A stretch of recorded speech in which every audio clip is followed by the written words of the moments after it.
Everyone does it differently, so I got curious how you did it.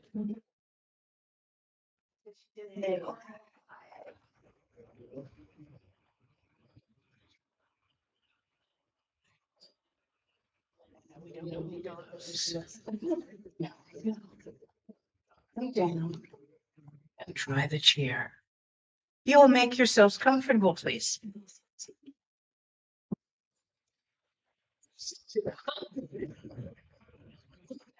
And you're right.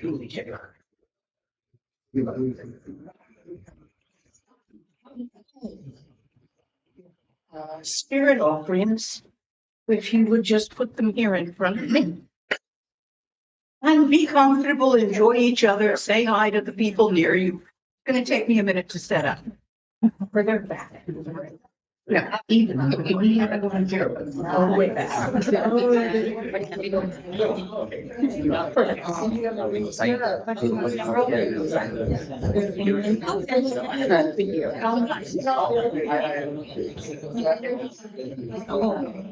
Please fill the. Yeah.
Still know what I think of this.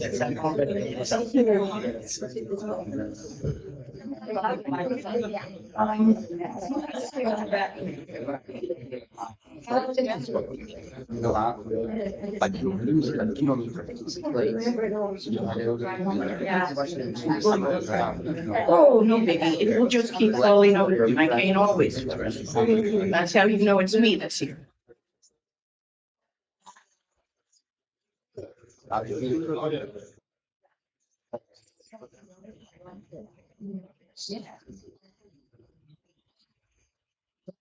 What is that? It's a Oh, okay. Let's put these over here. That here. That here. Almost got it, guys.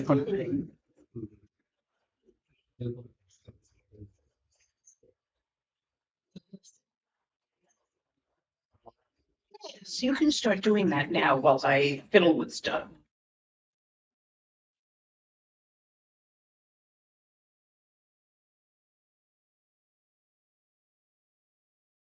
And Lama Lena has studied under great renowned lamas since the early 70s. And she's also magic stuff. And she has also done a retreat for 7 years in her cave in Sopema. and under the tutelage of her root guru, the Venerable Lama Wangdor Rinpoche. And Lama Lena has also traveled throughout the world with Lama Wangdor Rinpoche, both as his assistant and as his translator. And she has started teaching on the request of her teachers and also on the request of students, both Western students and Eastern students. And we're very happy that she has come back to Europe this year and here to the Netherlands in particular. This evening, she will be teaching on the Heart Sutra and Dzogchen.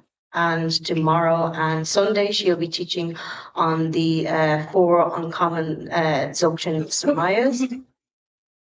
And also, Lama Lena, in her own right, is a qualified Chinese medicine practitioner, and for many years ran her own practice in the San Francisco Bay Area, where she lives part of the time, and she also travels to Sopema, to her cave, and she supports the local community there through providing teachings and arranging sponsorships and providing assistance to the local community there, including medical assistance.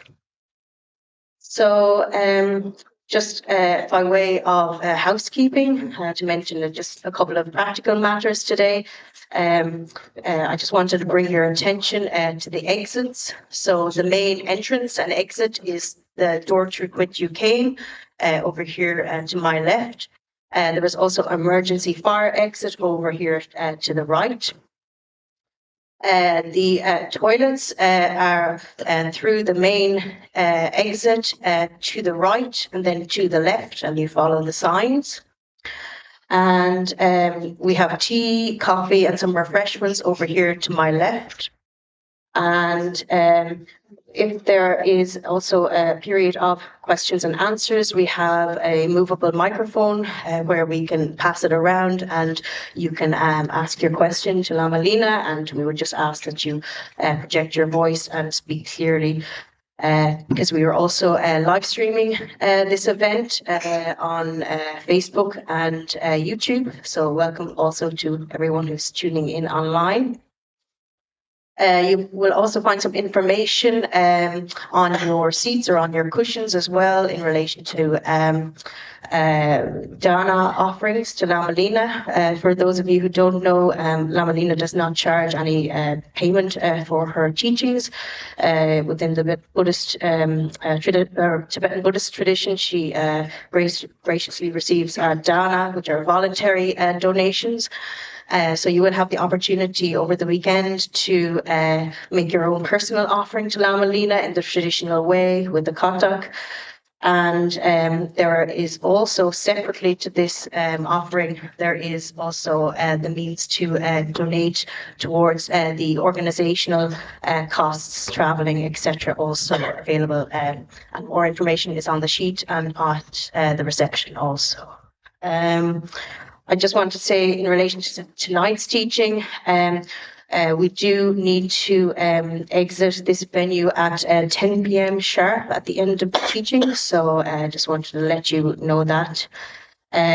Also, for those of you who may smoke, no smoking is allowed outside on the terrace. You have to go beyond outside past the railings if you wish to smoke. Go hide in the bushes. And I think that's all I need to say. Just again, another warm welcome to Lama Lena, and we're very happy to have you here. Thanks, everyone.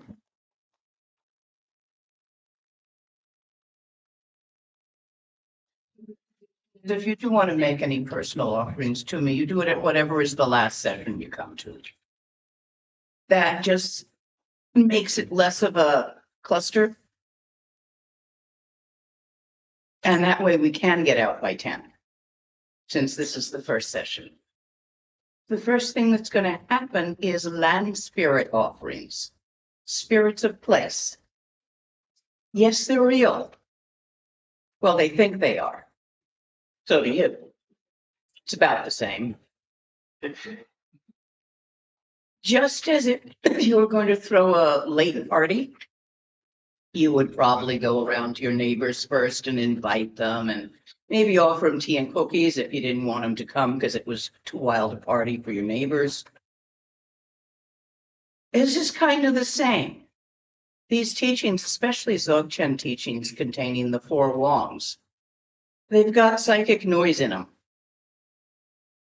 They could be found disturbing by a land spirit if they hadn't been sort of introduced to what's going on and offered some tea and cookies or juice and cookies or, just a nice little gesture.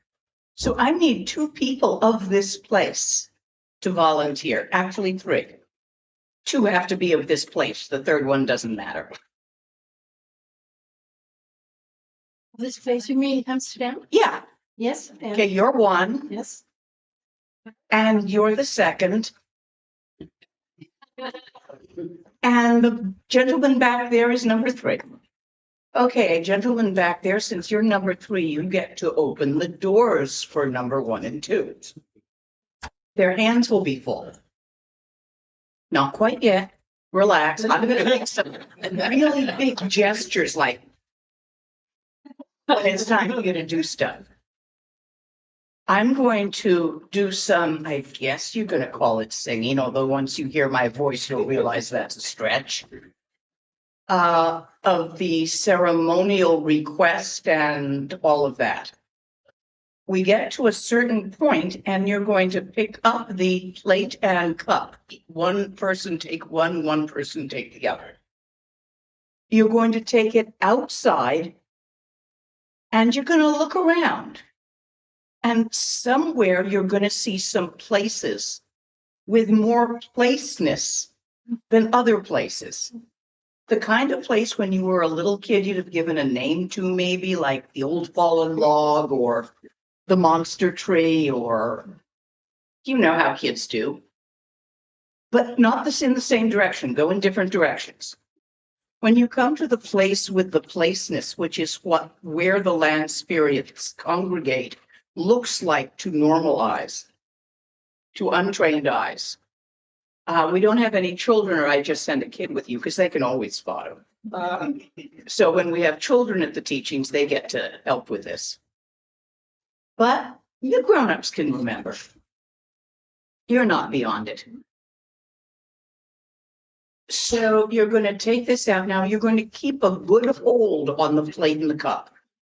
Don't let go. Whatever happens. Toss the contents up into that place. Return and leave the plates and the cups with the cup upside down on the plate over on the side table or in the back as looks easiest where there's room. Got it? And questions? Simple. Most people can tell where the land spirits are once you tell them what it looks like.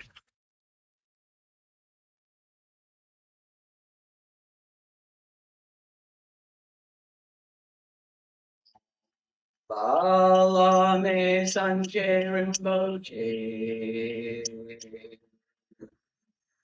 Jumbalame Jancho Rinpoche. Jumbalame Gedun Rinpoche. Chamne Kunjok Sumla Chopa.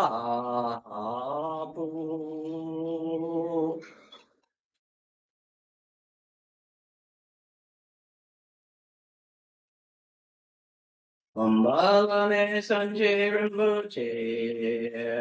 Umbalame Damcho Rinpoche. Umbalame Gedun Rinpoche. Kamne Kunchok Sumla Chopa.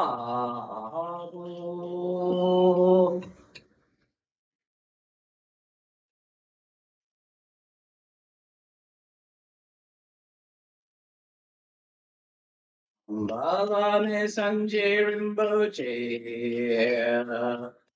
Balame Tamcho Rinpoche. Balame Gedun Rinpoche. Chamne Kunjok Sumla Chopa.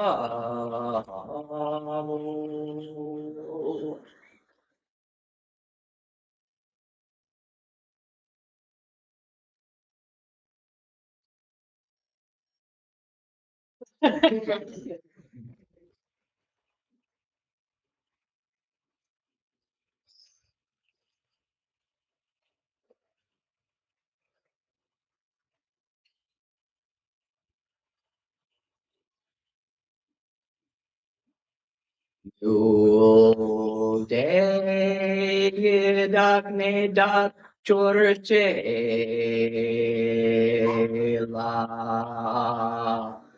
Je se pucho puden boe.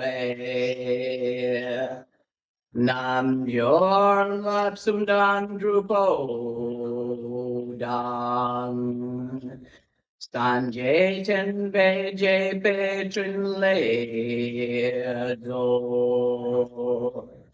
Chenam chucham solwa debetu.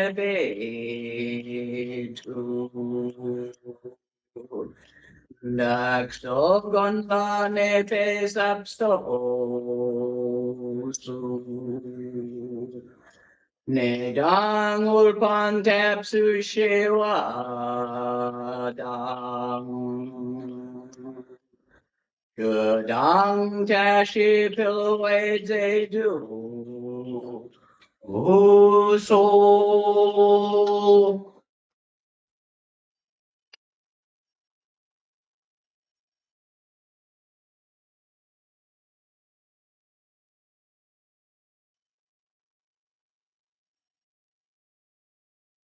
Hear the change? The change in tone of the bell is when they accept the offerings. Hear that? Whoa, whoa, whoa, whoa, whoa. That's what you listen for when you're doing this yourself, because you can do this at home. Especially if you live in an old house where plumbing can be iffy. You don't want the Nagas pissed. You want them friendly. So you do land spirit offerings, not every day, periodically on auspicious days. You don't do it every day, just like you don't feed the squirrels and the birds every day because they become dependent. And then if you're not there on vacation, they don't have food, they forget how to get it elsewhere. So you do it at sort of random times. Traditionally, the Tibetans would do it on the 8th day of the moon, the 15th, which is full moon, auspicious days like that. And if you grab a Tibetan calendar, it will tell you when to do it.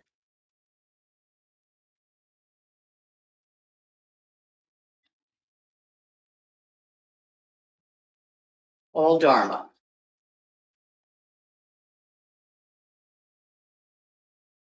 All non-Dharma is based on the ignorance of duality. So in that way, all Dharma is based on the opposite of that, which is not called unity. It is beyond the duality of the unity duality ideas. Whenever we do Monlam, recite something of wish path, which often gets called prayer in English, only it's not, because you're not asking Daddy in the sky to give you something like a Mercedes. So it's not really prayer. Monlam, wish path. Using the chakra of intent, which is your speech chakra, the creativity, to set the intent of something. So whenever you do that, you always take on the left side the yin energy of sunyata.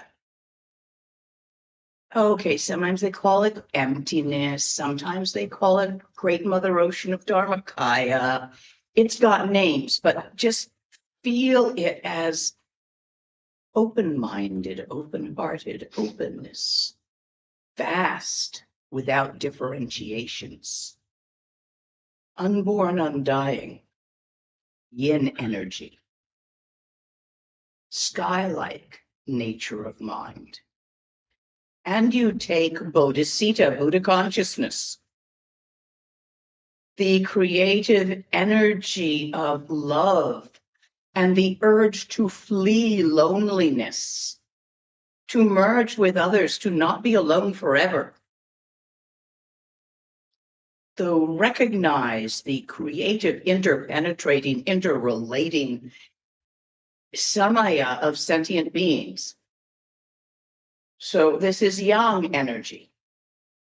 You bring them together in this manifestation, this movement. This doesn't mean please, please.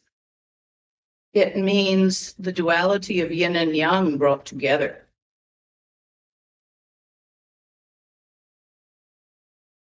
In the beginning of all practices, we take refuge in arise bodhicitta. This can be done both at the same time through Guru Yoga. For it is recognized that all Buddhas of the three times, past, present, and future, arise out of all sentient beings of the three realms. There is no separation. As you love your teacher, the Buddha, the Dharma, and the Sangha, so the bugs biting you are part of that. They may not know it today, but someday in the fullness of time, of past, present, and future, beyond time and space, in the realm of unborn, undying, they are obviously part of your lineage. Just because it didn't happen yet doesn't mean it ain't real. I better check. Do you all speak English, or do we need to have translators here? Online, we have many translators working at the moment. You can find this on probably YouTube and elsewhere if something I said had too much slang for you, and find it in a language that explains it better for you. So this is where Guru Yoga, your trust, love, open-heartedness to the lineage, is the same as to your root guru and the lineage that they bring forth and give to you, to the Dharma itself, is the same as your love for all sentient beings. Because in reality, these two things are not two. Hence.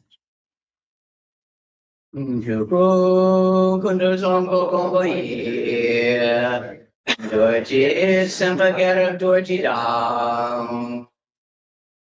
is in the Barlushin left it, the Dhammam Zamtata to Sushi. Dzogchen you pay Lama so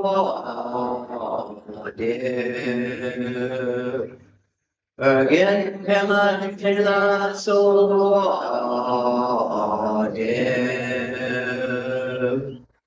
Dorji Chang Chitila Narudan. Marpa Mila Kombo Tatapa Na Ubadam Balden Drupa So Kargula Manamla So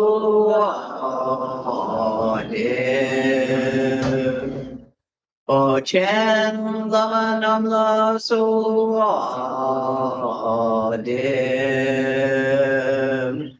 Dzogchen Lamanamla So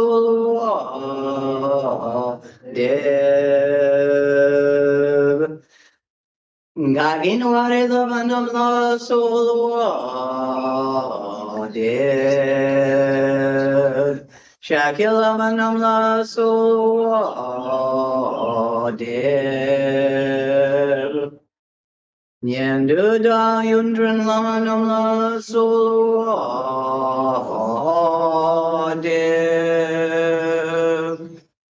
Alpandu jong dang yere pa Gon garam durji shin tra pa Jiti dang lisu me pai Palamanam chitente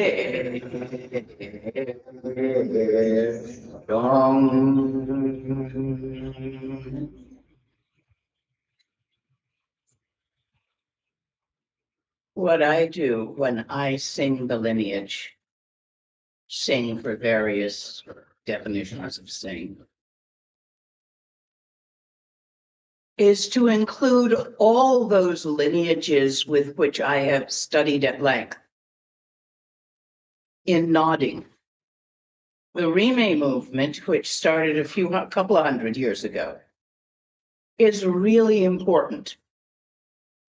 It is the open-minded, non-sectarian aspect of Tibetan Dharma. And it was begun in the 1800s by several great lamas and furthered even now by my teacher, who considered himself Rime, and many others. In the universe these days, I have been noticing a dichotomy of poles between tightness and openness. Seems to be an energy currently going on, and a lot stronger with COVID and without, of some people really trying to narrow things down. Lineage, my religion, just like this. You see this happening in the Christian religion in America, in the Muslim religion in Afghanistan, an attempt to narrow. The Rime movement is the opposite of that. An attempt to open, not to be sectarian, not my way only, but to leave it open to all the possible ways in the universe. I'm moving this so I can see you. Let me stabilize it over here. Just way at the edge. You notice that I can't see him.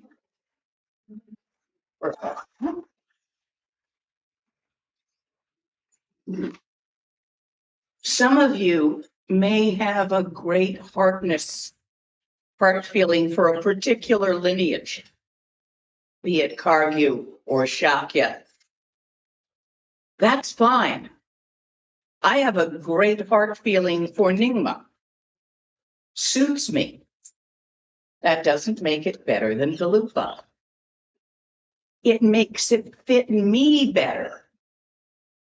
Size 7 shoes are not better than size 5 shoes, unless you happen to have size 7 feet, in which case for you they are.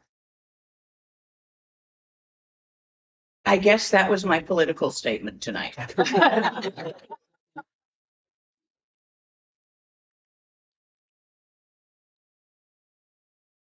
The Buddha himself, in his time, did a great deal of political movement. In his time, the exclusion was a caste system. He stepped outside of it. He allowed the Sangha to be entered by someone regardless of their birth. This was the big deal in the context of his culture. I believe he was Kshatriya, which is usually what the kings are.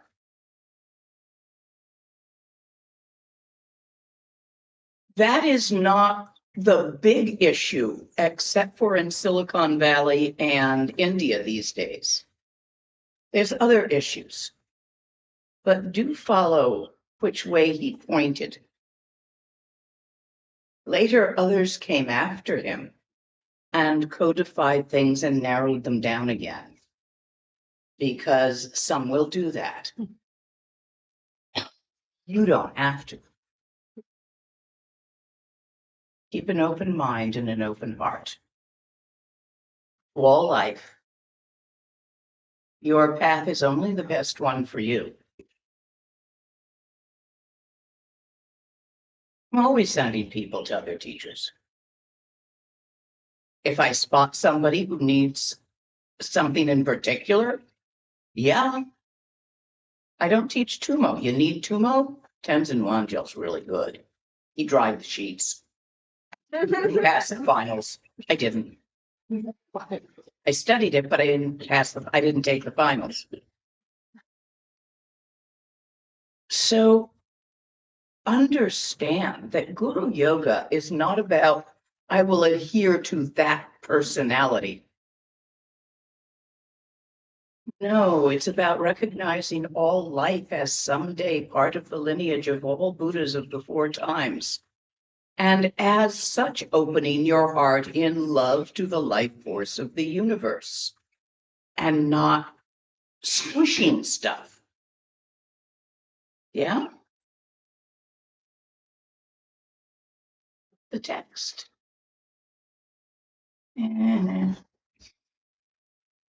Oh, good, it didn't go away.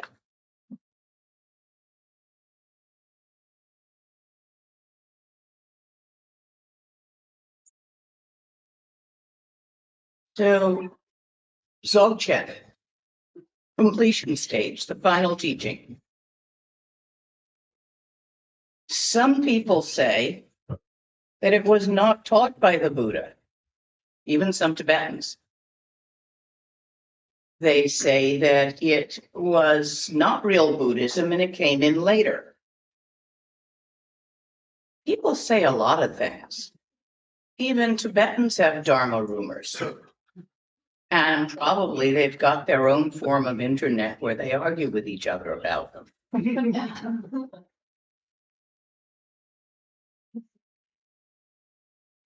But the Heart Sutra introduces Dzogchen just as it is, without anything added or removed. Now, some of the Dzogchen Nundros did not come from the Buddha. They were remembered from a previous Buddha and passed on, or someone noticed that people kept getting stuck here and needed a method to get themselves unstuck and came up with something that worked. We're talking rushets, which are nundros. So there's a lot of embroidery and texts around Dzogchen. But the basis is right here in the Heart Sutra.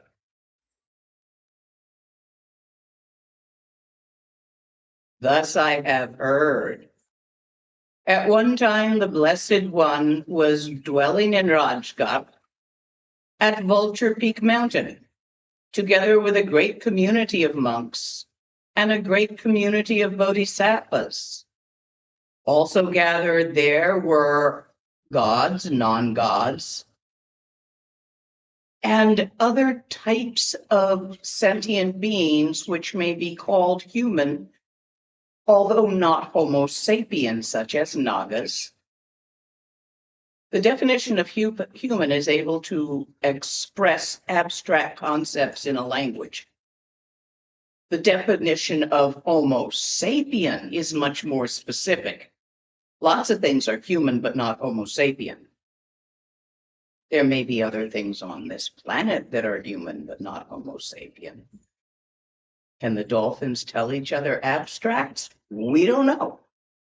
What about octopus who speak in color? Are their abstracts communicable? We don't know. We don't know is just a perfectly good answer.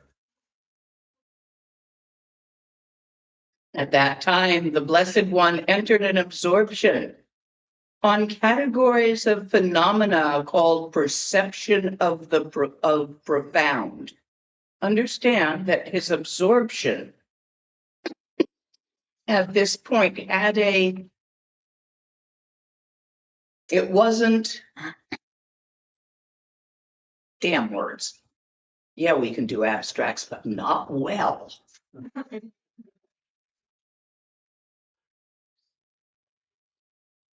An absorption is a meditation.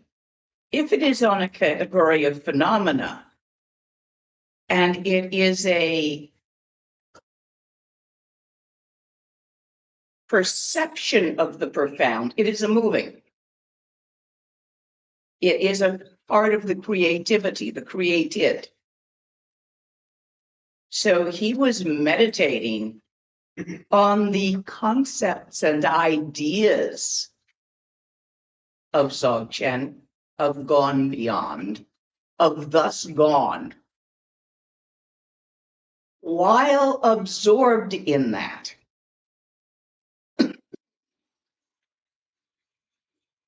It is the matter of the dancing stillness.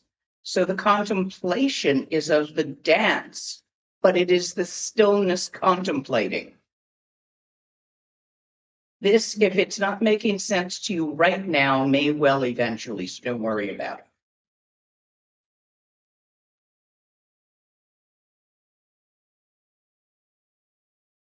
At that time, noble Avalokitesvara, the Bodhisattva and great being, beheld the practice of the profound perfection of wisdom,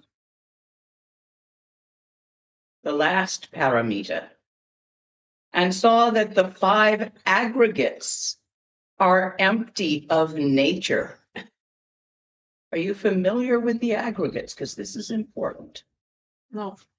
Okay. So, how do we be? That old Greek thing, I think, therefore I am. How about I am, therefore I think? Consciousness, the ability to think, feel, and perceive. Without that, it would be a big, dead, old, mechanistic sort of black void, wouldn't it? Without that consciousness, that vitality, which does exist in the universe. How do we know it exists? Well, hello. You're experiencing it. Feelings, thoughts, nantalk, life, desire, aversion, pursuing your dreams, running away from your nightmares. All of this. This is the vitality of aliveness, the basic consciousness. We talk about the 3 kayas, the 3 bodies, the 3 aspects, the 3 jewels. Dharmakaya, which is a word so that we can talk about the infinite vastness of awareness, its natural unlimitedness, its sky and space-like nature.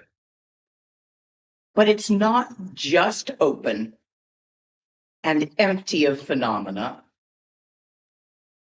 Its nature is that of what the Tibetans call clear light, Osa, transparent light, transparent, like glass. Clear light is not like something woo-woo, like you get when you take window panes. Are you old enough to remember those terms?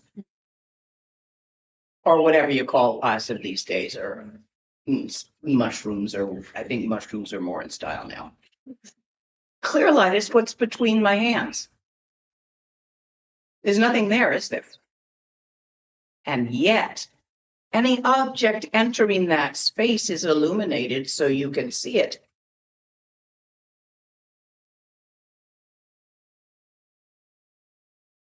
Clear, transparent light. Awareness, sometimes used as a word for consciousness, is in Tibetan, Rigpa, the ability to see, the seer. Feel yourself looking out from behind your own eyes. Feel it right now. Feel that? Not what you're looking at. Feel the looker. That basic awareness is what they mean by clear light, the light by which the seer sees whatever it be seeing in the moment. Not the thing it sees. That aliveness, awakeness, consciousness that allows it to see. This is inherent in the vast sky-like, space-like spaciousness of an infinite universe. an infinite multi-dimensional universe, infinite in a lot more directions than you can think of. That consciousness, which is the union of Dharmakaya, Sambhogakaya, Nirmanakaya in its totality, but is often pointed at as Sambhogakaya, where all the gods are born in consciousness as dreams, as hopes, as fears, the gods and the demons. Because this lucidity, luminosity, clarity exists, it is the nature of light to sparkle and shimmer when it moves, in movement, in reflecting. This is analogies, but it's the best we can do trying to talk about this. That movement is the pattern. There arises sensation of however many sense organs you happen to have karmically in this current life. As Homo sapiens, it would be 6. That's something else. Well, you don't have sonar, but dolphins do. Another sense organ, somewhere in the ear or inside. There are worms that don't have eyes because they live where there is no light. I can easily explain to you what sonar feels like, just like you can easily explain to the worm what vision feels like. Yeah? No. So you get sensations. The moment you have a sensation, sound, you immediately label it, name it, make it something. The moment you've done that, that conceptual overlay on simply the feeling, it's an embroidery. You have an emotion about it, liking or disliking. It can be a very slight emotion. Here's a sound.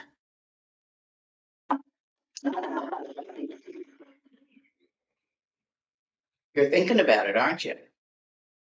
Going to tell yourself a story about it. It is the sound of a damaru. It is nice. It is not nice. I like it. I don't like it. It could have been done better. It couldn't have been done better. See all those? Those are the stories you are telling yourself about a sensation. What it is, you're making it into, I see shape with the rods and cones of my eyes, color and shape. And then I tell myself a story. It's a glass of water. Could be vodka, guys, you know. Evan knows me really well. That might have been nice.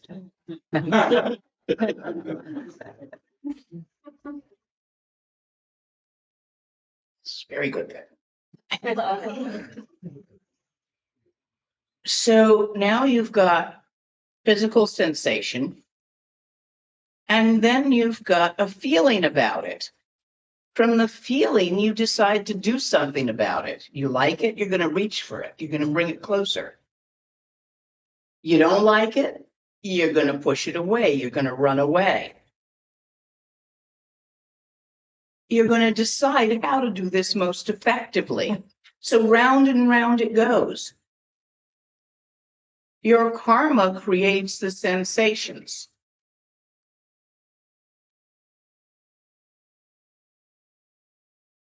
There it is.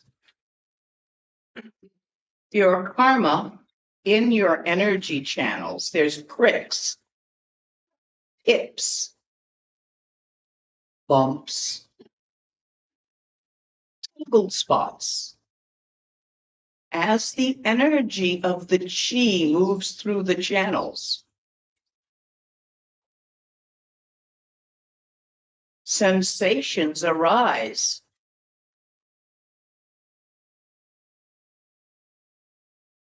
like this music. You then decide it's music and you think about it and you tell yourself what this is and you make a whole bunch of stories about it. And you like it or you don't. And you want one or you don't. Do you see how that's moving? Or you know where I got this and you think about that. And you like it or you don't. And you want to do it again or you don't. All of this. These are the 5 skandhas. Consciousness, sensation, naming, and evaluating, and deciding what it is. When you see, and you're not always right. In fact, you're never really right. Because when you see a rope and you think it's a snake, or you see a snake and you think it's a rope, and that really happens a lot. When your blood sugar is low and you're angry, oh, the things you think. Got me the other night. Definitely angry there. So when you make up a story, you're now going to have feelings about the story and you're going to take actions on the story. And all this is because perceiving. Do you see that? It's really important. This is the basis of Buddhism. The way this arises as the 5 skandhas. I'm going to pause here and say if you have questions on the 5 skandhas, because it's really basic, but really important. And very rarely is it simply explained in a way that you can feel it happening while you do it. Checking. Wave if you have a question. Yes, in the back, gentlemen. When you say about naming it, by that do you mean what's normally called the skandha of form? Yes, Okay. you're putting a name on it. And that And that causes you to tell a story about it. And that causes you to have a feeling about it. And that causes you to do something about it. Again and again. And then that creates a karma, which causes another sensation. form of it isn't there until I name it. It's naming it that gives it a specific form. Yes.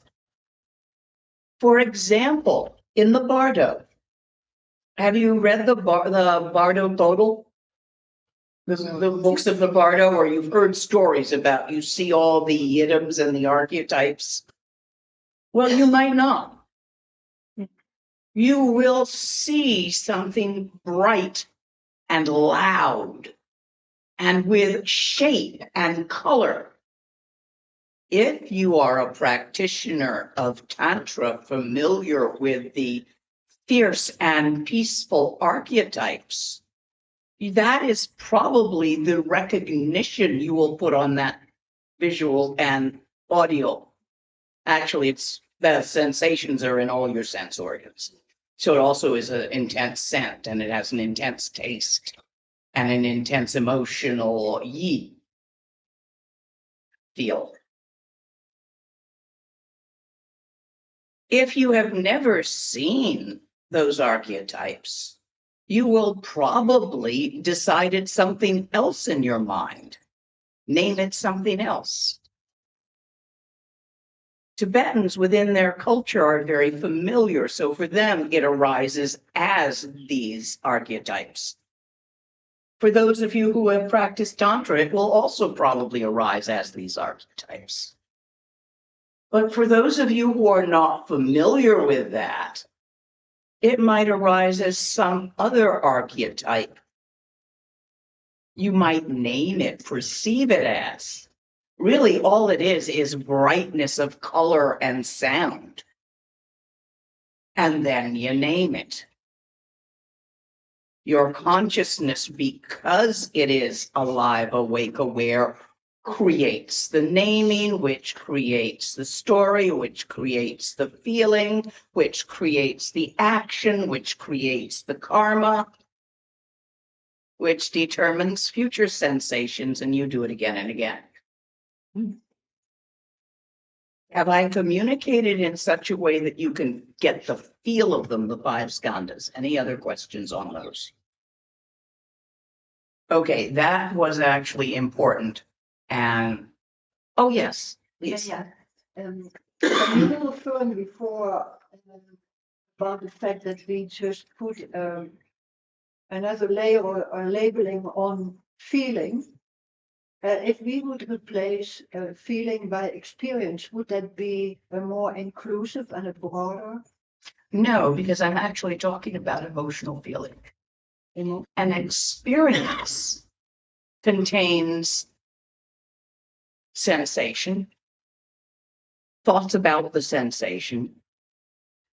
Say you have the experience of a truck is coming for you very fast on your side of the highway, and he doesn't have room to get back.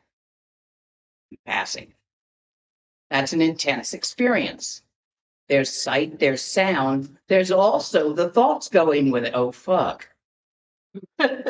There's also the attempt to get out of the way, the action, take an action on those thoughts, assessment. First, you recognize shit, truck. Then you realize danger, need to do something about it. I assess that it is not going to be able to get back in its lane. Then you turn the wheel and try to go off the road while trying to slow down in order to get out of the way. Choice of action, causing further karma as you both perhaps save your life, kill some frogs, save the trucker's life. So karma is very complex because a deed doesn't lead to just one result. Does that answer what you were asking? Yeah. It's an experience when it's all over and you're talking to your friend and you tell them the experience you had today. So experience has a lot of duration. Thank you. Other questions?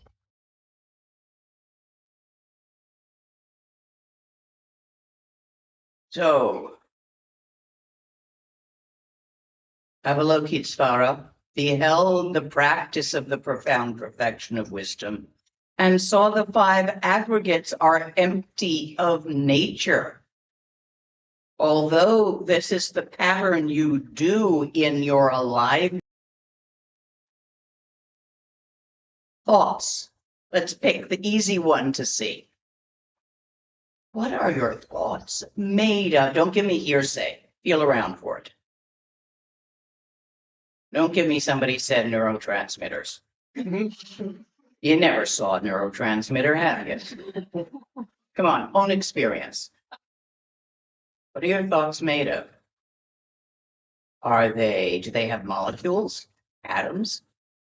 Can I think a shelf and put my glass on it? Is there any substance or solidity? Okay, pick a thought. Any thought. Hold that thought.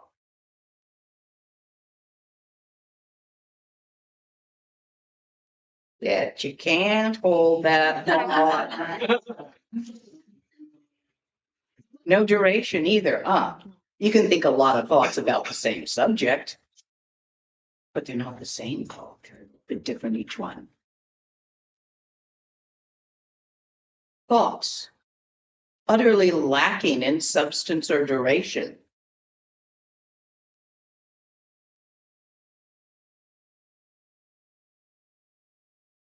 The five aggregates are made of thoughts and feelings. Thoughts are easier to see than feelings. So I'm not going to push on you seeing feelings tonight because it takes longer.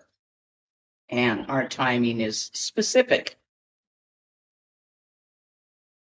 Another time, I'll show you how to see that feelings lack substance and duration. Although you can have the same one again and again and again and again until it wears off, just like thoughts. Perceptions. A perception is just an entanglement of thoughts and feelings and sensations all together. I perceive this to be a glass of water. I see it. I perceive it. Yeah, that's a thought, my feeling of I'm thirsty. It's all in there to get the sensation of my eyes and my hand and my mouth.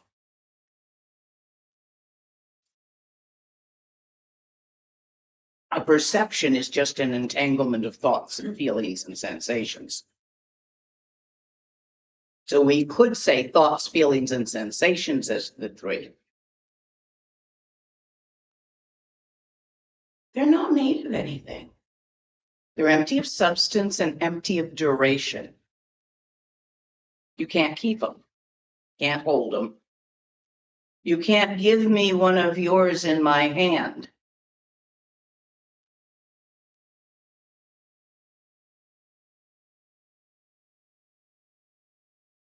Then, through the Buddha's power, Venerable Shariputra, who was known for his lack of shyness and tendency to open his mouth and ask questions.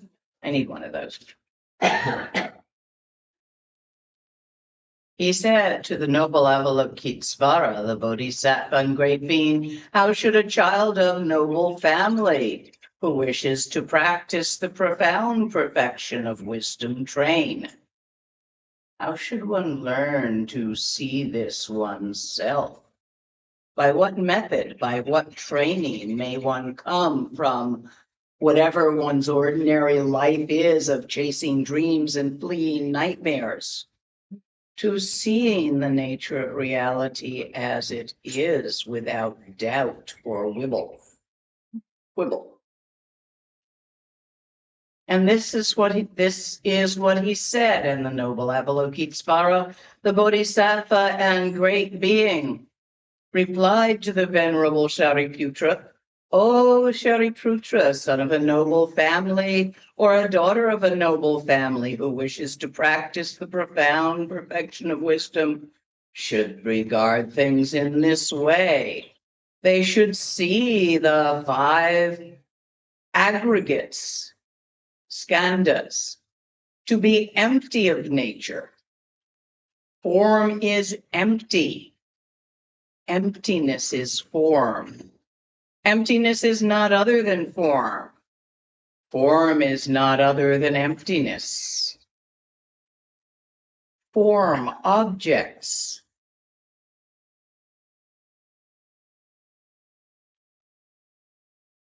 Thing.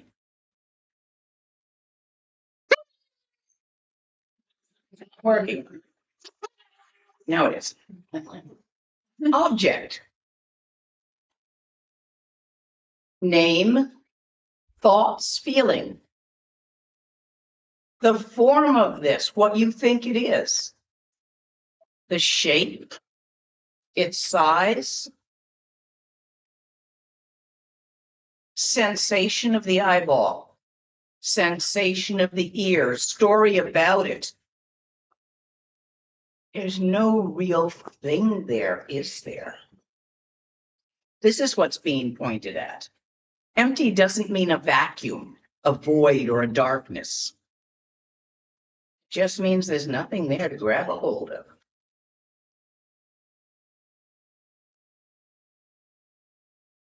Form arises in emptiness as emptiness.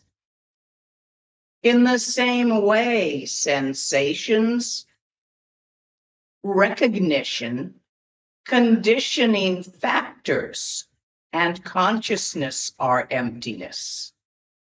Your perceptions, your experiences are not happening the way you think they are. There may be a real relative reality out there, but no one has ever seen it, perceived it, experienced it. No one ever will perceive it or experience it. We will only experience according to our karma, group karma, conditioning factors according to these things. But there is no actual thing that is being experienced, only experiences. In Tokyo, we call this the display.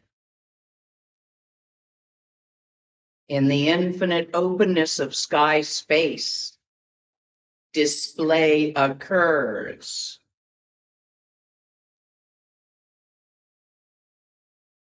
Catching this?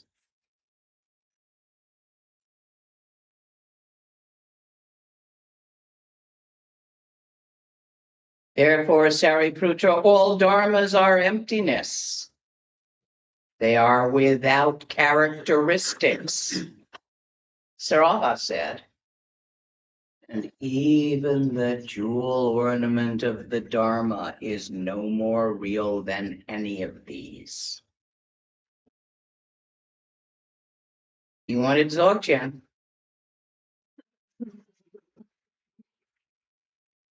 All dharmas are emptiness. They are without characteristics. They are unarisen and unceasing. They are not tainted and not untainted, not deficient and not complete. Therefore, Shariputra, in emptiness there is no form, no sensation, no recognition, no conditioning factors, no consciousness, no eye, no ear, no nose, no tongue, no body, no mind, and all that effort you Dzogchenpas have put into finding your mind. You don't have one. Give up. Won't go in until you give up. You stop grabbing.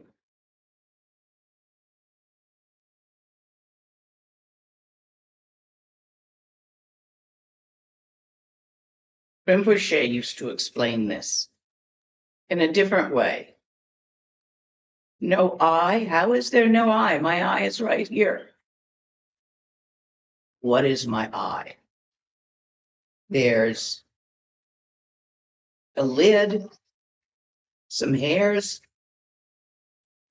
There's a lens and muscles that control it for eye focus. Underneath that, there's like this jelly thing in a capsule. There's a retina with some rods and cones. When you take it apart, where's the eye? In all of these things. When you take a man apart, you cut off his arms and you put one over there and one over there. And you cut off his legs and you put one there and one there. And then you take his liver and you hang it up there. And his intestines is what you hang it with. And you put the head on a pedestal here.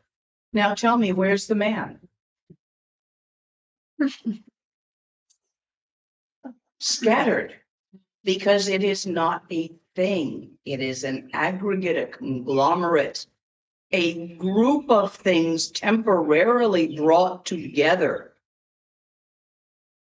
And in their own good time, they will come apart. Yeah, you're going to come apart. Your shit's not going to stay together forever. All the effort to keep your shit together, give up.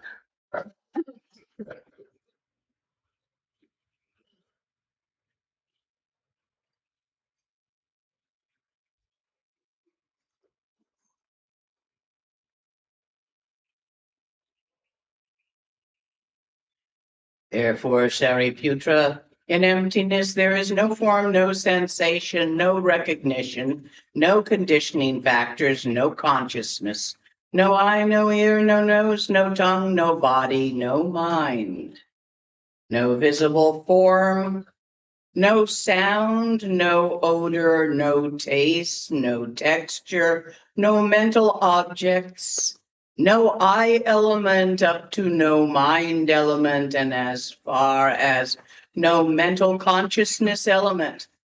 There is no ignorance and no extinction of ignorance. You who worry about getting rid of your ignorance and being good enough for enlightenment, give it up, let go.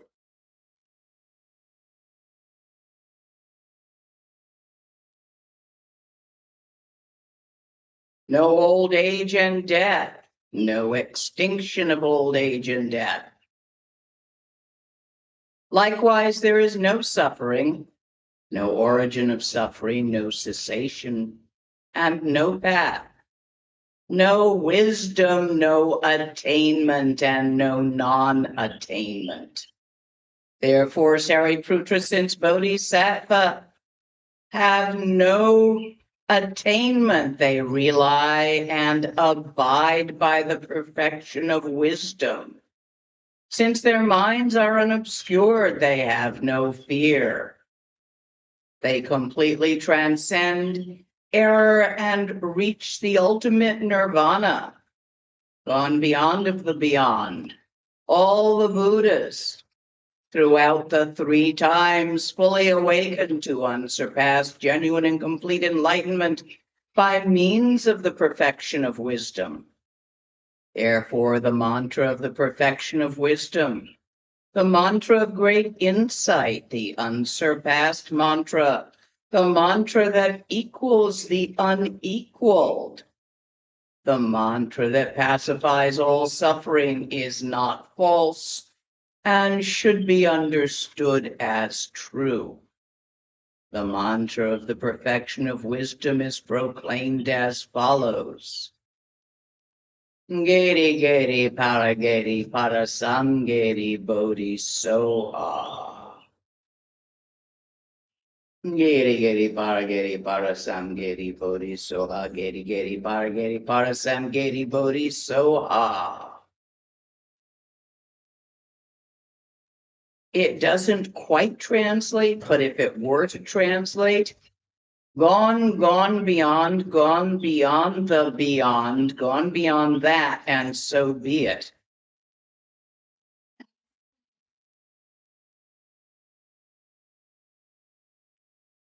It's not like there's somewhere you get to in the beyond. You gotta go beyond that. It's not like somebody gets somewhere. You gotta go beyond that too. Go beyond the where and the getter. And the only way to do that is to cease separating subject and object, doer and deed, and done too.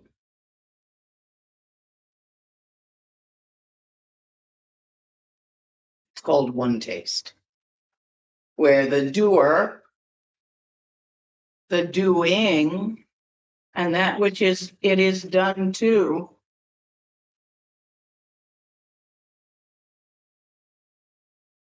are in no way separate. And in Dzogchen, they never were. You don't get there. At some point, you give up and notice you've always been that.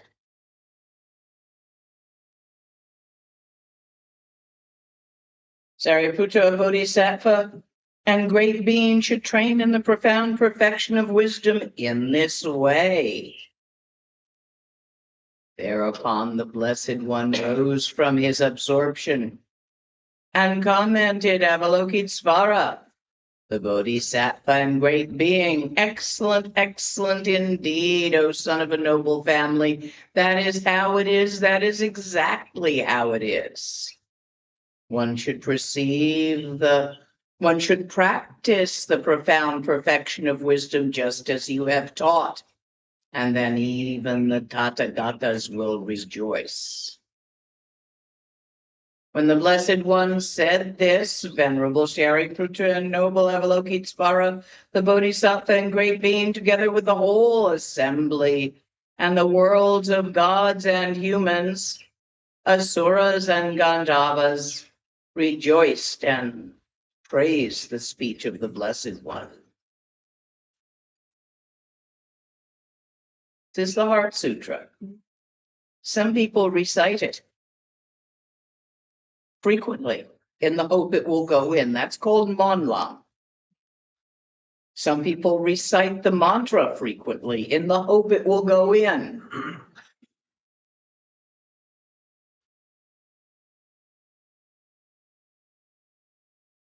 There are 1,000 methods.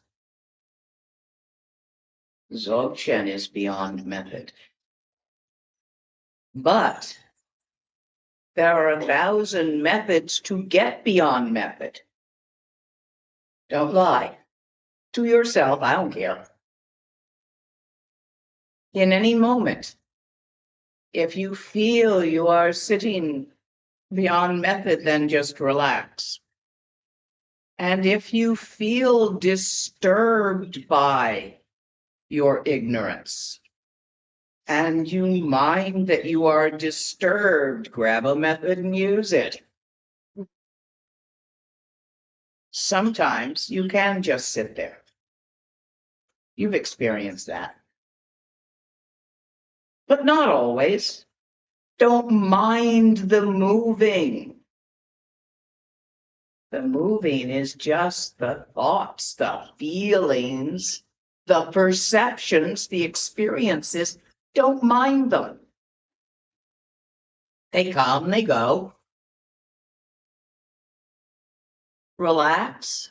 Don't grab for the chocolate ones and throw away the root beer. All the flavors, doesn't matter. Empty in nature. Questions here? Yes, please. So it says such and such is emptiness, but it doesn't say it's empty. Excuse me? Text says a few times such and such is emptiness, but doesn't Yes. say it's empty. That's correct. Is there a difference? Is that significant? To say something is empty would imply that it could be filled, had been filled, or might someday be filled. That emptiness was a temporary experience. Also, it would imply that it was a container. It had an inside and an outside.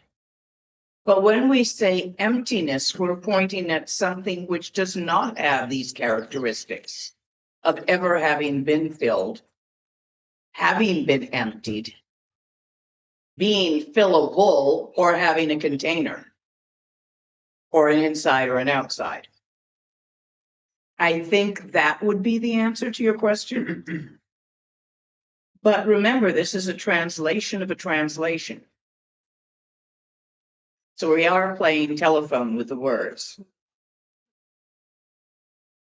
It was probably originally said in Sanskrit or maybe even Pali. I don't know what he was speaking, what the original language was of Chenrezig. And then the scholars had it in Sanskrit and it was taught in Sanskrit. That may have been the first translation. And then it came up to Tibet and was translated from the Sanskrit of the scholars to the common language of Tibet. And then it got turned into English.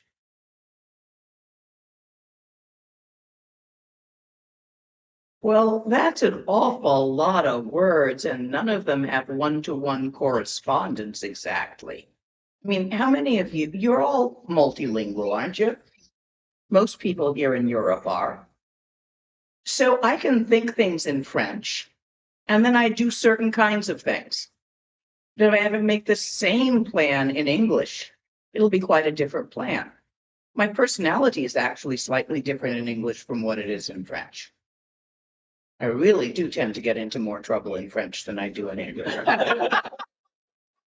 And although my German is really rusty, at one point I spoke Swiss German, and that was completely different anything planned to do in that language. They don't exactly correlate perfectly, no two languages.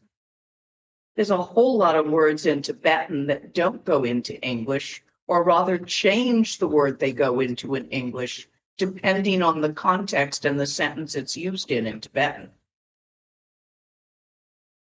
You can say, he blessed him, or there's a lot of power in that Vajra.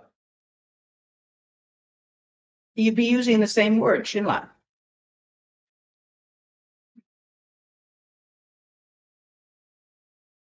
Or you could call a place where the ley lines cross a place of Shinla.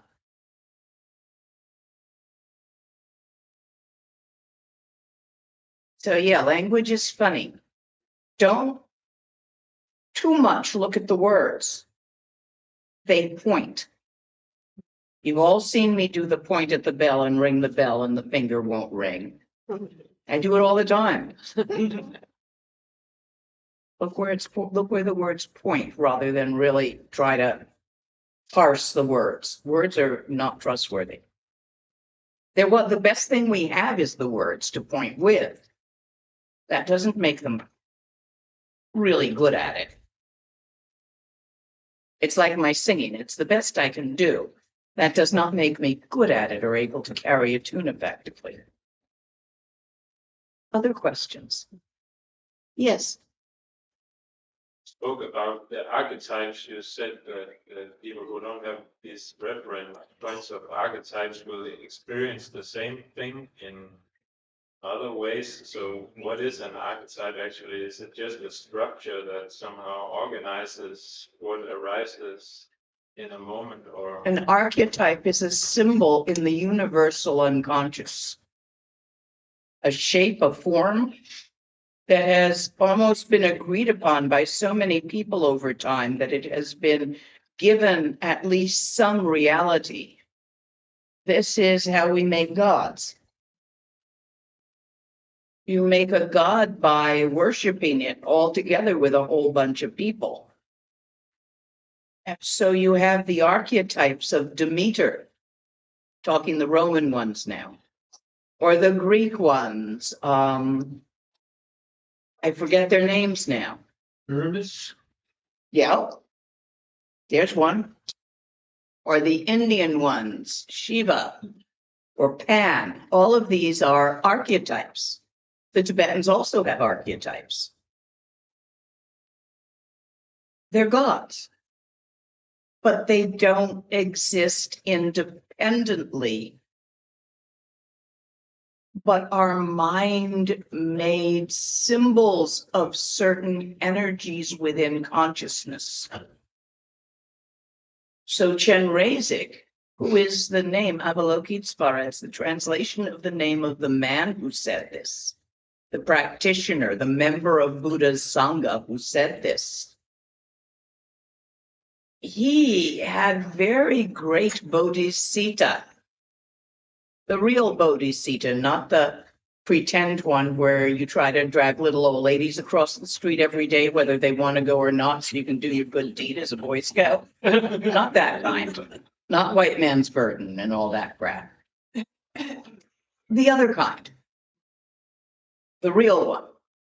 Direct perception of the interpenetrating nature of all phenomena and consciousness in open-hearted, great-hearted love. The pattern.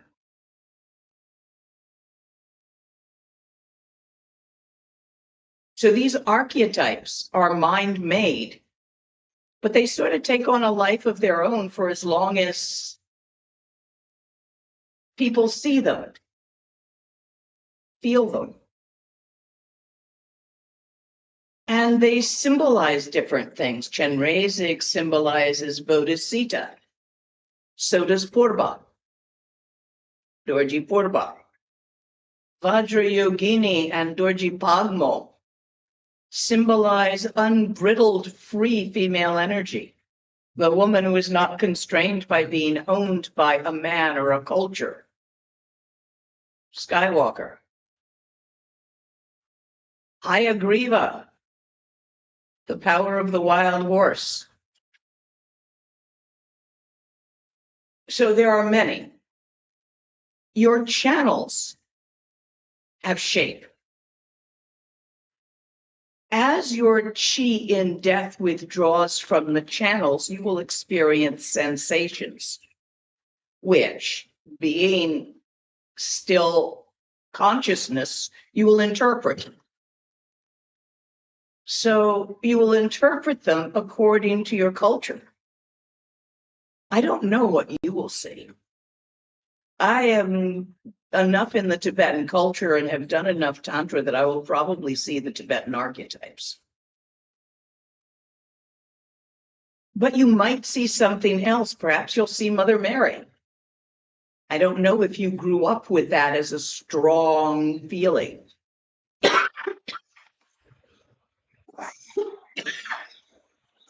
The whole point is those sensations that you will experience as the chi withdraws from the channels of the brain are fierce and intense, and you mustn't run. You can't run away from your own chi. Don't try to run from your own vitality. Accept it, embrace it, absorb it. Even if it's very, very loud, like being next to the speakers in a rock concert. You don't even know if you're going to survive. Don't expect to, you're dead anyway.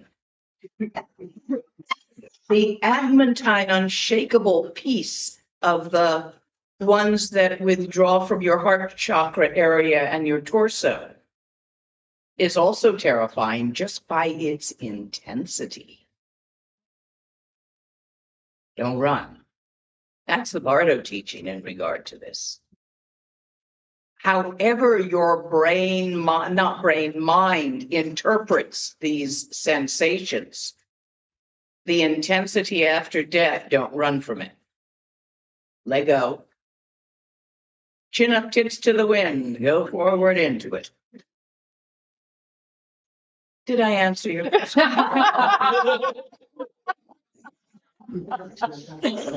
Who else has a question for me? When do I use the mantra? Whenever you like. The more often you say it, the more you make it real for you. Have you ever worked with, say, self-hypnosis? Okay, repetition is one of the keys. Regularly doing it. You can do a lot of things with that. So with this, say the mantra whenever you like. Frequently is better than infrequently. And at some point, you may find that you do not need the mantra. And then again, later, you might find you do. And that's okay. It is nice to have a mala for a mantra. To have one that pleases you. So wait until you find one. They're all over eBay and in shops. For most mantras, such as this mantra, you want a smooth mala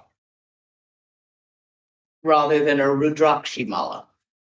Those rough, nibbly Rudrakshi malas are only for working with certain fierce archetypes. The irritation of the touch of it is considered helpful in some instances. But you don't use it for most archetypes. And you wouldn't use it for this, what I want to call clean mantra. You had a question? In the Sutra, it says that since there is no attainment, the Bodhisattva can abide in the perfection of wisdom. Mm-hmm. And that it sounds like a thing. And I'm trying to think because, like, what I try to do is stay in stillness, not to be bothered by movement, and relax into it. But then, Okay, but so then I get that there is. It says you missed something. okay. So as you separated movement and stillness in Mahamudra, and you became clear which was which, and then you were working on Trultra Naljor, the dance of stillness, you haven't quite got them all the way together yet. You're working on it. That's what you seem to be telling me. So it isn't to try to remain in stillness. Go ahead and move. Feel. Cry. Laugh. Think. Talk. While noticing that the stillness is still there. And it is it itself. You might be bothered by the movement. The botherment is simply movement. It has no effect on the stillness, and there was no thing which moved. As long as you are trying to hold still, there's a grasp. That won't work. That will create the push-pull of duality so that the moving will pursue you because you're fleeing it by trying to hold still. Relax into the moving. Can I encourage you this weekend to find a dance party? Or, you know, a club or something that might have some dancing in the evening. And to go and immerse yourself in that and in the feelings that arise, both embarrassment at your dancing and pride at your dancing, because you'll get both. And go ahead and drink, but not for the first couple hours. I want you to experience it both sober and slightly sloshed, but not so sloshed that you're gonna, you know, do things like not keep an eye on your drink and have somebody drop something, you know, and somebody could do that. So not sloshed to the point of incompetence. A nice little buzz. I want you to notice what changes and what doesn't. You are identifying with either the moving or the stillness. There's a midpoint, Sambhogakaya nature of mind. The stillness, great mother ocean of Dharmakaya, ground of mind, all those wonderful terms, sky-like nature of mind. The moving, Nirmanakaya, the arising, the phenomena, the dance of form and all of that. Sambhogakaya, the consciousness in the center. That which looks out from behind your own eyes, that awake awareness, whether it's moving or still. Or rather, not whether it's moving or still, but whether there is movement or stillness. Try that this weekend. See if you can bring them together experientially while physically doing a lot of movement. And the way I've instructed should bring up some emotions. So you've got emotional movement. You're going to be having all sorts of now talk about what I'm telling you to do. So you're going to have that going on. Try it. Is that Ruchikpa? Hmm? Is that the Ruchikpa part? No, not yet. That is the Tultra Naltor part. Dancing stillness. You got to get that before you can turn around and try for the Rochik. In Mahamudra, and since you're using Mahamudra terms, there's an order of operation. And there's a reason for the order of operation there. It works. I have another question. Yes. But if the sutra says there's no I, there's no path to walk, because there's no place to arrive, so what am I doing? Good question. You don't want to fall into the nihilism of those concepts. Right now, what you have are the ideas that there is no path to walk, because somebody said. That's very different from seeing the unity of the path and the fruition directly all the time.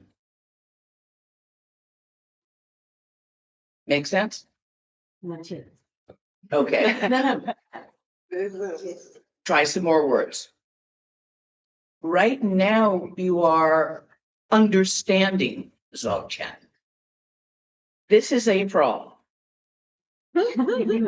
for all of you. You're understanding because you are overeducated intellectuals.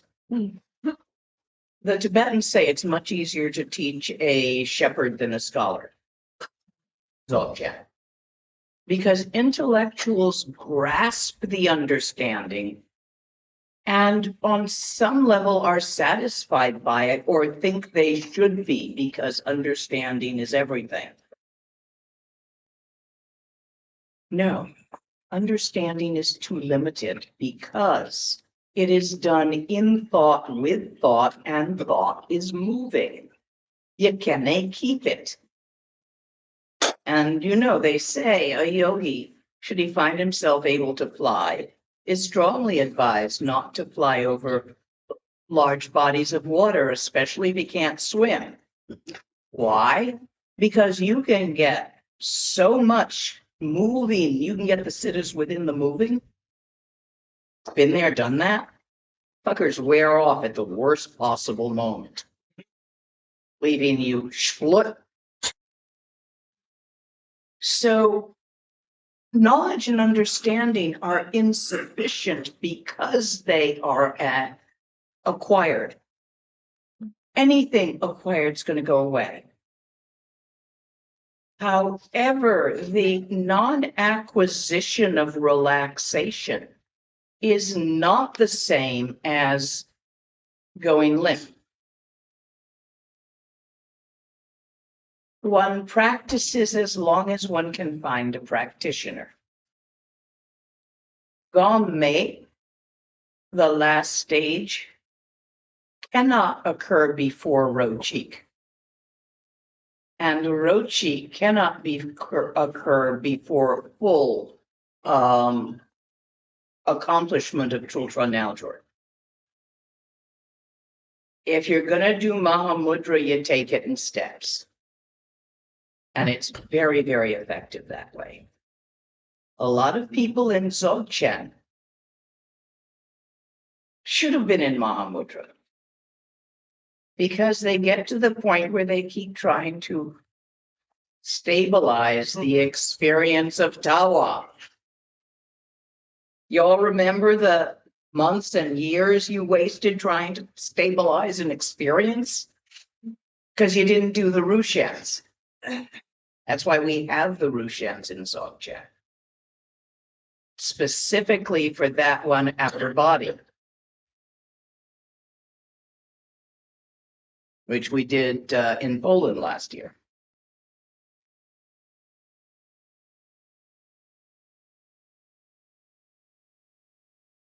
You can't stabilize the moving. You can't make it hold still. The moving moves. And any realization you acquire, if it comes, it's going to go. Remember your basic teachings on impermanence. If you put it together, it's going to come apart. If you get it from somewhere, you're going to lose it. All aggregates dissipate. All clumps unclump eventually. This is why the dancing stillness yoga, the yoga of dancing stillness, is so important. But it can't be done until you've actually done Rushen. Mahamudra Rushen is slightly different, done at a different time than Dzogchen Rushen. We let you drive yourself nuts for years in Dzogchen. Before we take you out and run you around in a Rushen. It's just how it's done. You don't have to do anything to get the apple to ripen. But don't pick it too soon or it will be sour. That's the best answer I can give you. There was someone behind you with a question also. Yes. You spoke about the perception of the same taste, right? Yes. When we perceive things like that, does it mean that the five aggregates are not perceived anymore as such? No. Well, perception is moving. When you perceive something, eventually you will not perceive it.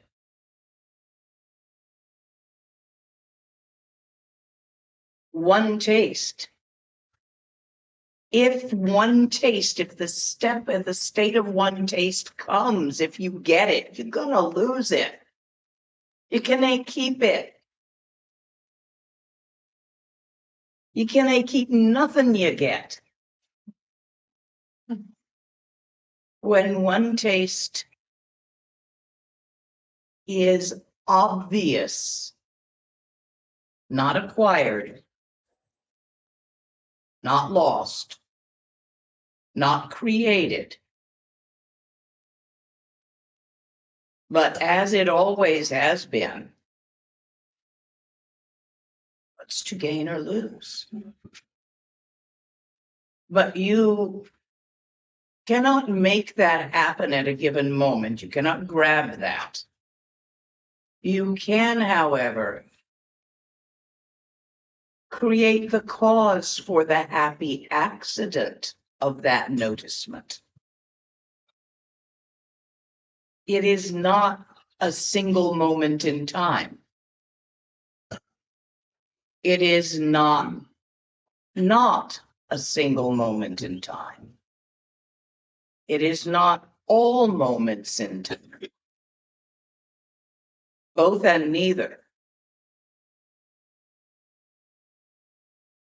I call it a noticement, but it is not something that you notice as an idea or as a feeling or as a perception. You know, in the early teachings, we all say to you, you have Buddha nature inherent in you. You are enlightenment. You always have been. But this will not satisfy you until it does. And if you are not yet fully satisfied, it is necessary to keep practicing. Don't fake it to yourself. That's important. Did I answer your question? Yeah. Like the apple on the tree or the river flowing to the sea. You can't force it. All you can really do is keep practicing as taught by your teacher. And when it comes to pass that you see no need to practice because it is obvious, don't stop there. There's an accident waiting to happen. There's an oops right there. Don't fall in that hole, it hurts.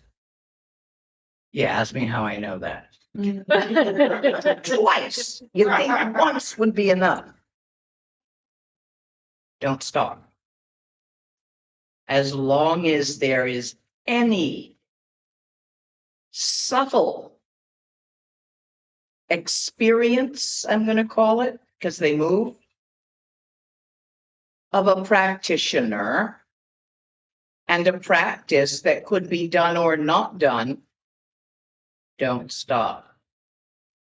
Okay? And if you do, I will do exactly what my teacher did both times.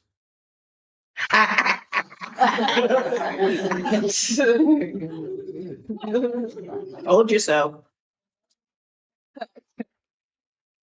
Other questions? Yes.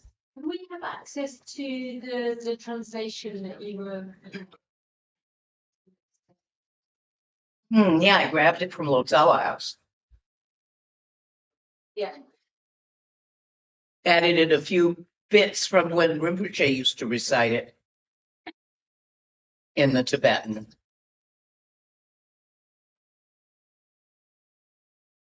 I looked through a bunch of translations of the Heart Sutra, and this is the closest one to the way Rinpoche used to say it in Tibetan that I could find. And I'm old-fashioned. Yes. Yeah, you mentioned Shinla. Shinla, yes. What does it mean? Well, it could mean power. It could mean blessing. Could mean energy. It would depend on the context you used it in. Tibetan words. First of all, there's no words in Tibetan. There are phrases and syllables. The unit of meaning is syllable. Rig. To see. E-R. Put them together and we say it's the word Rigpa translates as awareness. Okay. But you never have just two syllables together. You have a phrase where a bunch of syllables are strung together, meaning making a unit of thought. He went to town yesterday is a phrase. Ketsan Korang Chandroson. Is that a word? So when we start even talking about words, they don't have words in Tibetan. They have syllables that modify each other into phrases. But as you begin to try to translate into English, you take pieces of those phrases, which match to English words. Kind of, sort of, maybe. Best answer I can give you on that one. Shinla, it's two syllables. Shin La. Yeah, but do they have meaning? Jin. Jin. Yes, but I don't know. Scholars? Martin? Giving.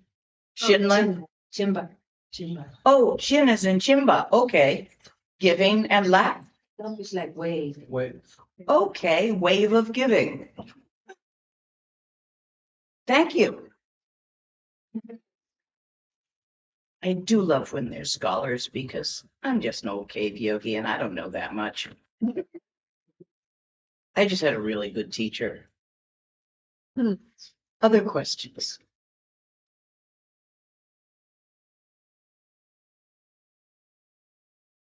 Looks like we may be finishing early. Unless there's something else you all want to know.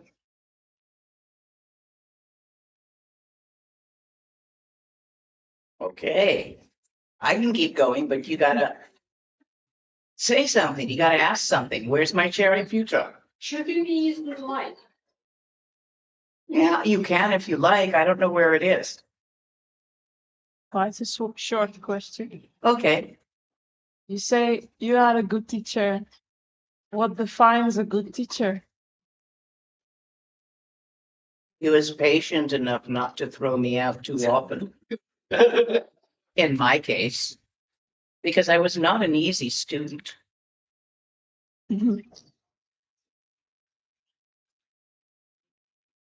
He was truly realized, one of the last of the old masters who had done his time in retreat, in solitary retreat, in caves in the mountains, who was trained in Tibet, old style. And then after Tibet fell, came out to India and practiced for years. Attained full realization and had the patience to put up with a couple of crazy students like me and a few others.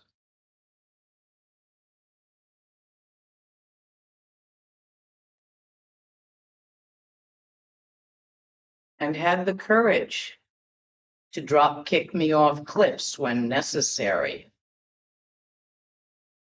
to take the chance that I might run away and not come back.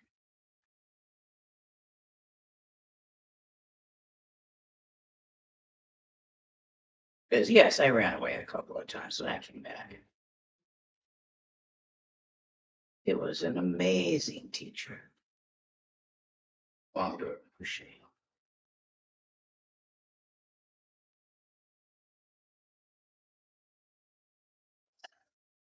form is impermanent.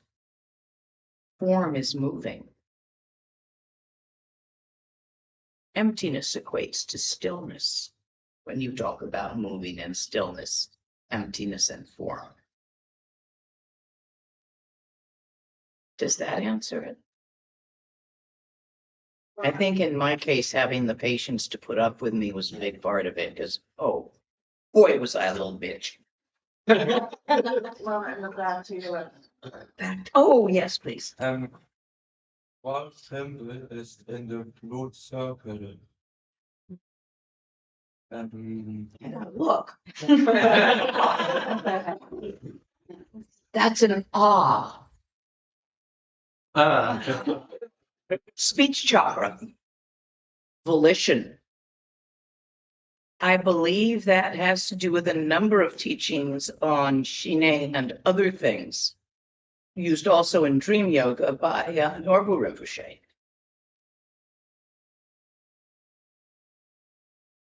Less emphasized by my teacher.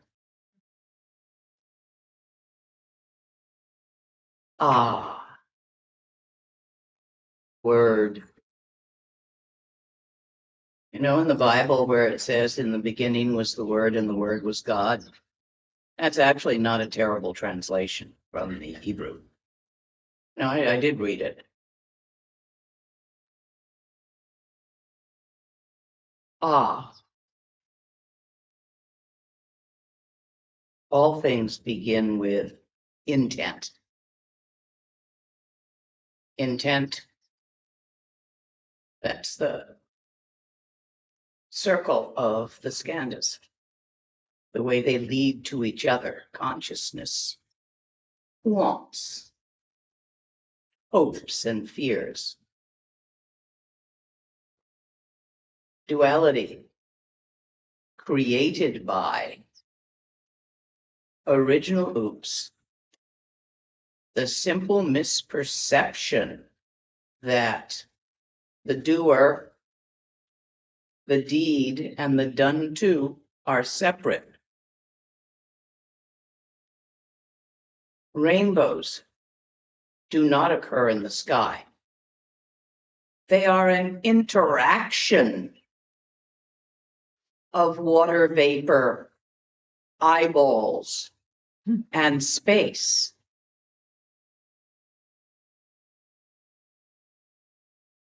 They're in the eye.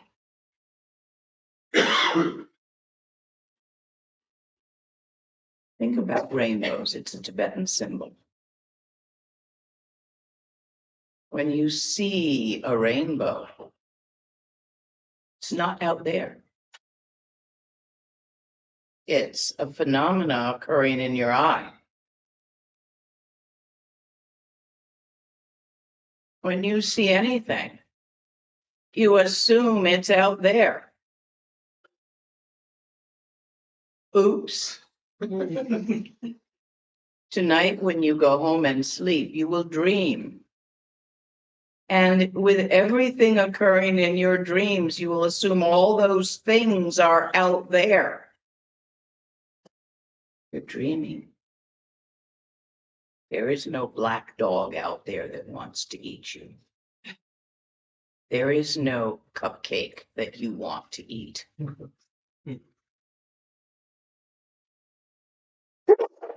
And yet you run from the dog in the dream and you pursue the cupcake. Examples. It's all arising as sensations in your mind as the chi moves through the chakras. See if you can notice that tonight while dreaming.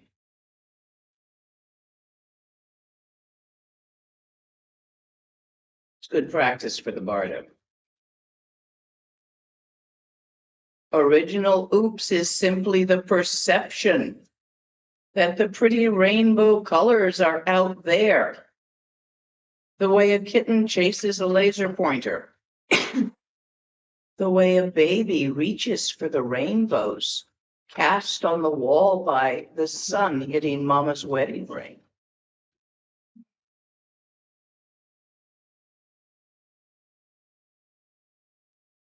So the perception that it's out there causes reaching and shoving, which creates the karma for further perceptions, and so you dance through samsara. But no thing ever actually happened. This is an oversimplification, but you may find it reassuring. But go ahead. This idea I have given you about reality, see if you can notice it in your dreams tonight. How to set your mind before you're going to sleep to recognize. Just decide. Just See if decide. you can. It's not. It might be. Oh. And then think it again next time you get up to pee. I don't know, you may not be old enough to get up to pee much. Yes. Talk about the relationship between, let's say, concentration and awareness, and maybe letting go or not grasping. If I may refer to, like in my generation, we used to talk about being spaced out. You know, and being spaced out could feel like no grasping. But Yeah, yet, it's a meditation accident that happens to a lot of yogis. That spaced outness. Been there, done that. it was lacking awareness in basically, and I would like to know your thought on it. When you grab stillness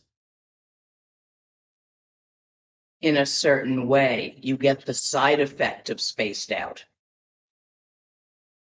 It's where you start liking the experience of stillness better than the experience of movement. That's where you were falling in our conversation. Why I'm sending you out clubbing this weekend.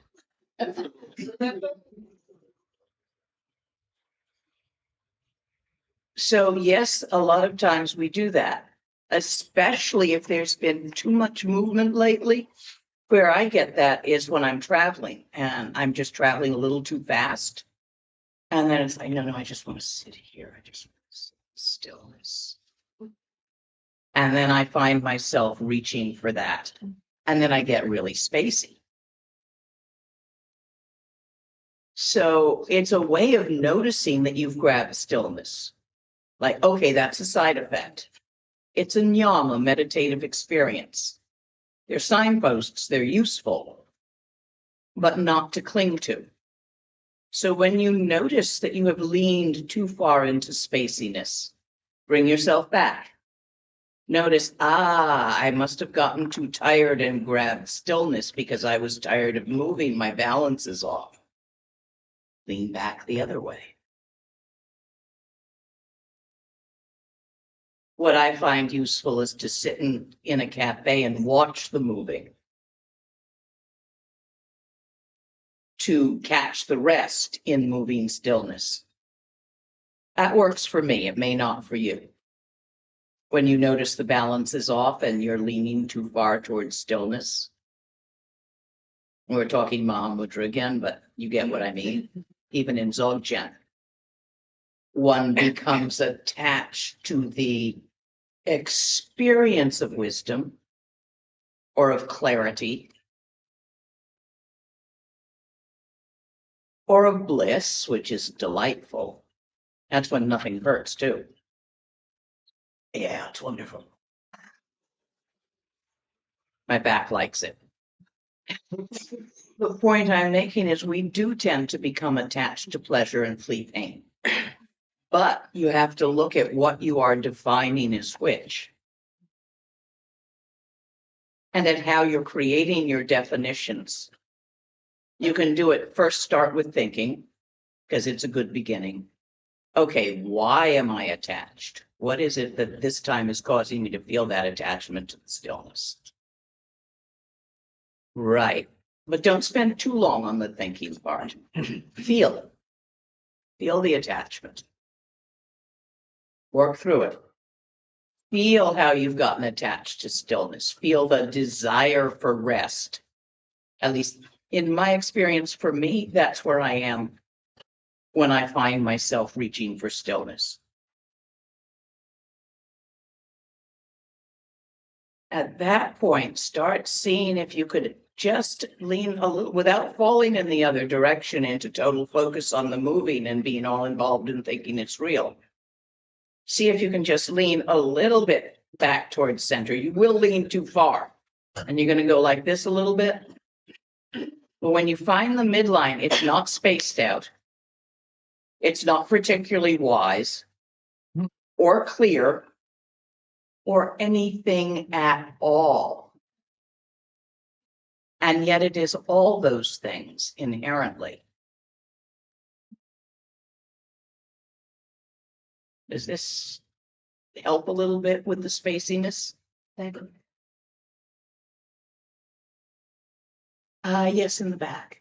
I'm so curious to know what made you run away from Lama Lena.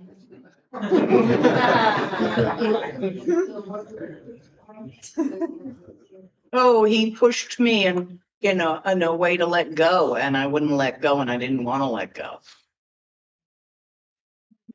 And I ran away, but then he was still there. So finally, I eventually, with a lot further flapping here and there, let go.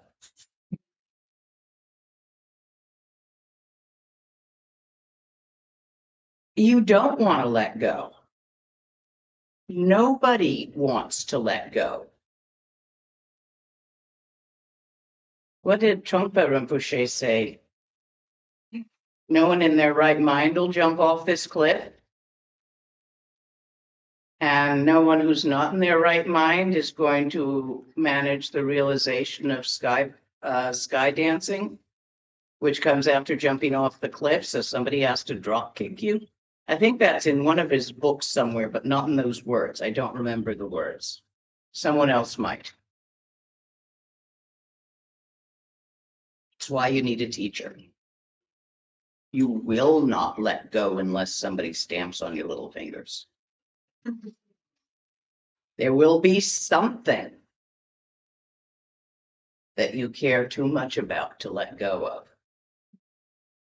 Rinpoche used to have great fun kicking me in the feminism.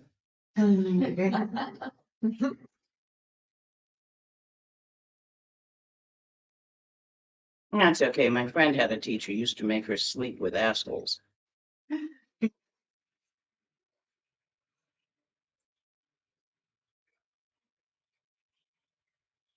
Idiots. There's always something you won't do.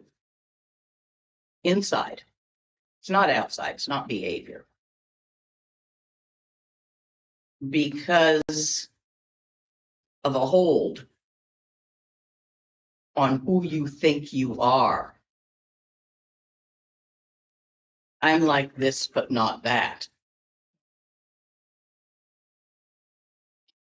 Someone forces you to let go. That's called stamping on their little fingers. And no teacher ever does it on purpose. It's the function of Samaya. You don't, as a teacher, you don't think about it and decide to do it. Sometimes someone will experience that as a function of the Samaya. Whereas you thought you were asking them to buy you some fish. So you never will know what your teacher's actually thinking.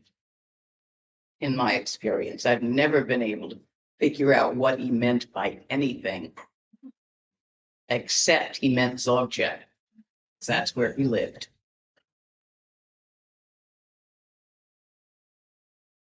This is a hard one to communicate.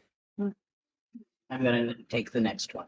It seems like in the last several months, there's been many masters that have passed on.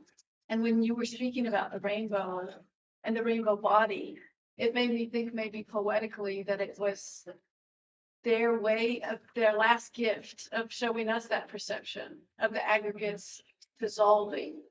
And it's leaving that for us as the observer to see those. Yes, not everyone can see rainbow.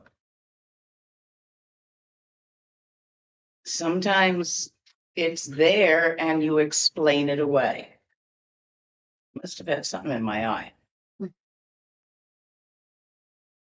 I remember one time there was a student who came to visit my teacher, one of his students, and I'm the translator, so I'm in there. And the student was saying to him, quite an advanced student, I need you to show me a miracle. I'm losing my faith. I need you to show me just once magic, a miracle. All these things they talk about, you know, going through walls, levitating. Just show me one. I desperately need this. He actually went on at great length about this. And while he was doing that, my teacher put his hand through the table, reached it down, put it up again, picked up his water bottle, but not reaching this way, but up through the table, took a sip,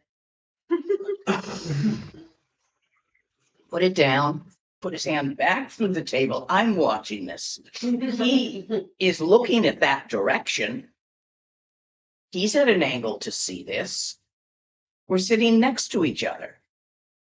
He's still asking my teacher to please show him a miracle. Like, you know, somebody putting their hand through a wall or something. Please show him. And finally, he ran down.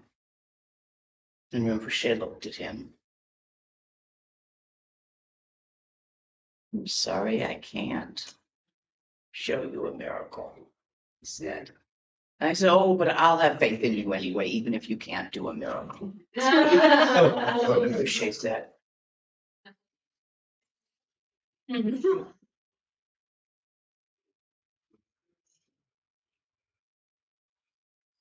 What you experience,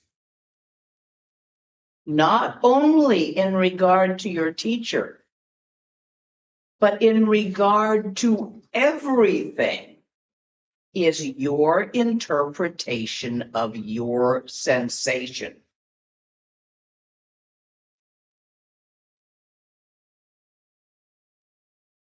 You're making it up.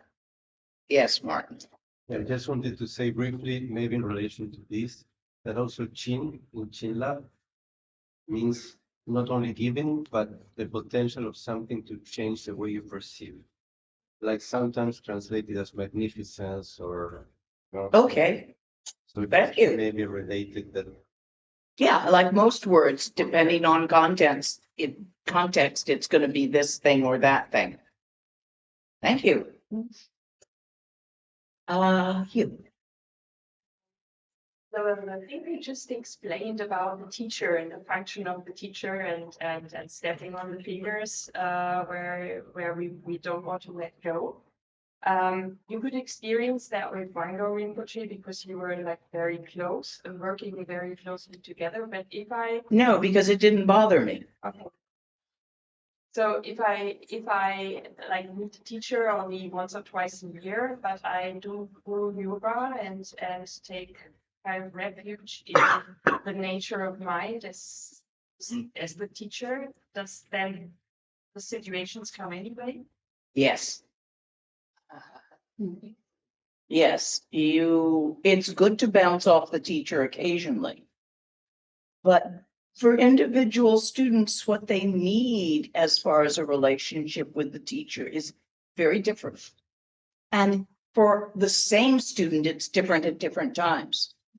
They say this teacher is like a fire. If you get too close, you're going to get burned. And if you get too far away, you're going to freeze. So you got to move in and out to your point of comfort. It's up to you to figure out the point, not up to the teacher. So you sort of do like this. In and out as needed. You're too cold, you come a little closer. You feel like you're getting singed, back off for a while. Yes. Well, it made you come back. This. I wonder. He phoned me from the airport. Lena, come and get me. I'm in the airport. America. He I last saw was in Tibet. Said, Rinpoche, which airport? Your airport. Okay, where in the airport, Rinpoche? By the telephones, idiot. So we got a posse out to the airport while I cleaned up all the sex toys in the house. Been in a relationship for like a week. And so we gave him the bedroom and we slept on the couch. And it was his first time west. And we invited our friends and he gave a teaching and they told their friends. And so it grew. Why did he come to America? Well, Norbu Rinpoche had made arrangements for him to go to Europe, but the trip started in Finland. So he was in Hong Kong and he went to the Finnish embassy to get a visa. And they said, oh, no, you have to do it in your home country. His passport's Nepali. So he went to Nepal to do it. Because Norbu Rinpoche was sponsoring this. It was wonderful. But there is no Finnish embassy in Nepal. And when he's down in Embassy Row and he's discovered this, he's like, oh, what the? And then he sees the American embassy.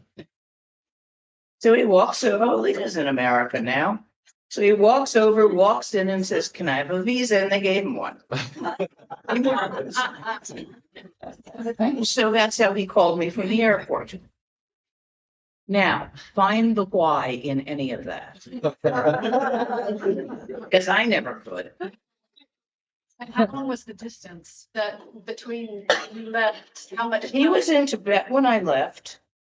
So maybe a year or two. There was a number of reasons for leaving, but I was running away.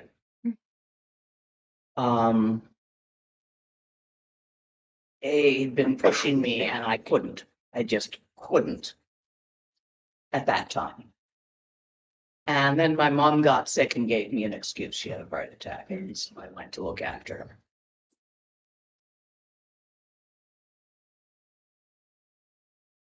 But I don't know all the whys. I know why I ran. But the rest of it, I don't have a clue.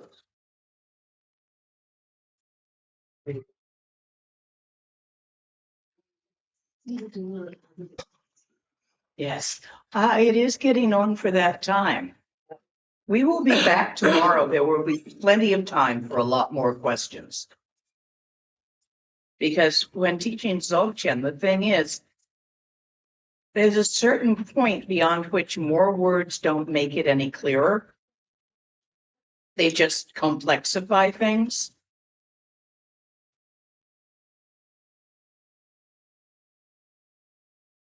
My teacher was actually a very simple man, not a scholar. Kampa cowboy.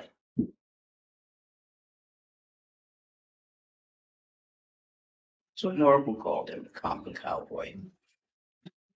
They were old friends. And yes, he had that kind of a twang.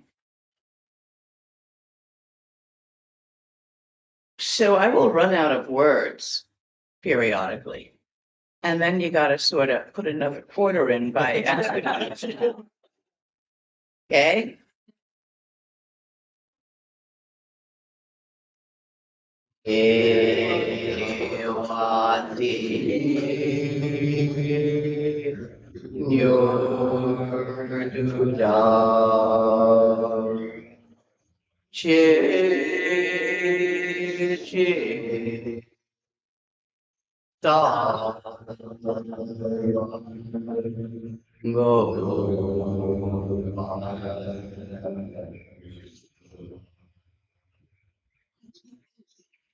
That prayer, what it actually says is, as all of those who have gone before me, the gist of its meaning. I'm not going to do a direct translation because it's a very shortened version of a much longer one. So I like short, simple. As those who have walked before me, as those who walk with me, as those who will come after me, have all done. This refers to all Buddhas of the 3 times. I also offer all virtue created, all benefit created by these actions for the sake of all life. That's the gist of the meaning. Okay, we are complete. We should take off. It's going to take us a little while to take off. And we have to be out exactly by 10. So I think it is a good time now to get going. Thank you, everyone. Just a short announcement for tomorrow. There's a small time.